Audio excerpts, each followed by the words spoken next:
Hey friends, have you noticed in life when things go wrong, we tend to look for who to blame? It is so easy to dwell on the person that caused the problem as if that would bring the solution. We are always looking for a scapegoat who will take the fall.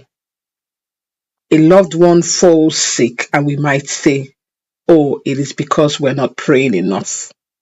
Or one doesn't pass the exam and we might say, it is because we're not reading enough.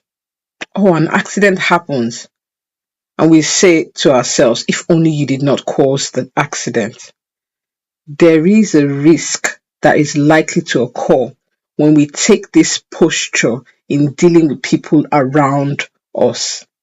When we are in the habit of looking for who to blame or even blame the person who has the issue, we become judgmental and difficult to be around. You see, playing the blame game is not effective in cultivating a thriving environment. So today I want to talk about the effect of playing the blame game and how we can shift our perspective. When things go wrong, the first thing that comes to mind shouldn't be whose fault is it.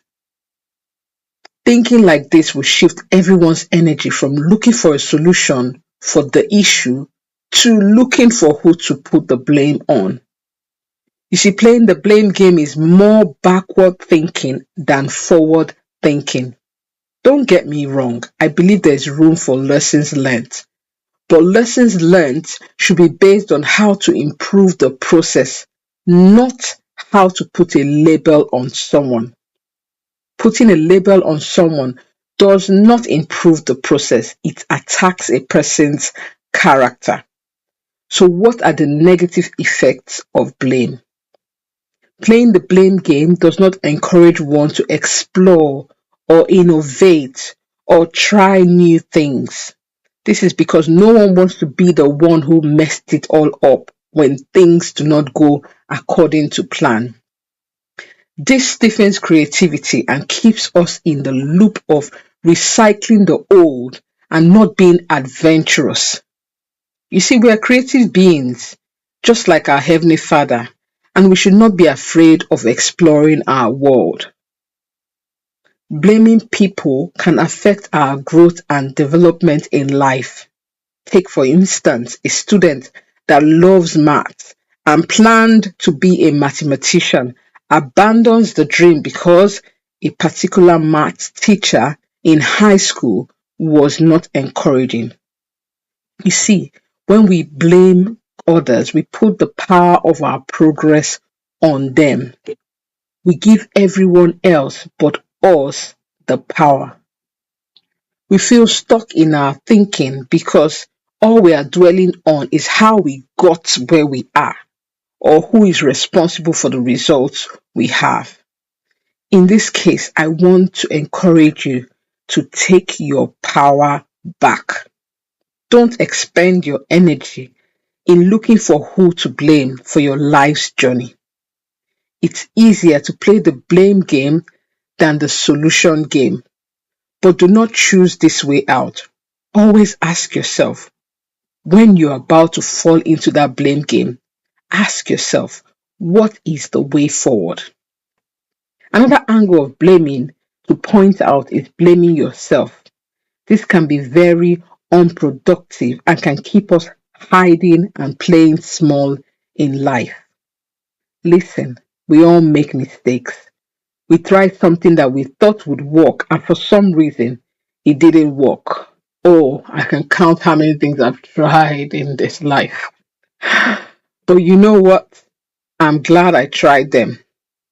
We sometimes behave below what we expect, but it is important we learn from our mistakes and move on instead of either blaming ourselves and staying stuck or shifting the blame on others and yet staying stuck.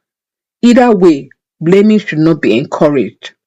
What has happened has happened. But what can I do to move forward and not just stay stuck? Another effect of playing the blame game is that it does not encourage teamwork. When you fall into the habit of blaming people, we find it difficult working as a team. We struggle to make a decision as a team. We're not a strong team player. There is a saying I grew up with: united we stand, divided we fall. You see, blaming brings division in a team and therefore hinders the progress of the team. I know that working with someone has its challenges because of the different personalities that each team player has. But when you get it right, a team achieves more and goes farther than one person will go. So when things don't go right while working as a team, instead of looking for who to blame, look for how to improve your processes by conducting a lessons learned on the process, not on the individual. Remember, no one is perfect and everyone is doing the best they can given the situation they are in. No one wants to be the center of a blame, or as we say, the scapegoat. So this can hold people back from expressing their ideas in a team. But by having a healthy team dynamics of not looking for who to blame, but looking for the solution, the way forward, and talking about the lessons learned from the situation, the team members will be encouraged to voice out their opinion and therefore create a thriving team, be it as a family or otherwise. So instead of looking for someone to take the fall, look for the way forward. Instead of staying stuck in your life by blaming someone else for keeping you there, look for the way forward. Instead of being hard on yourself for the mistakes you made, push past that, pick up yourself and move forward.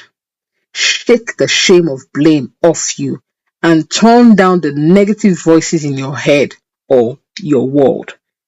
Those voices that are trying to keep you in the blame game.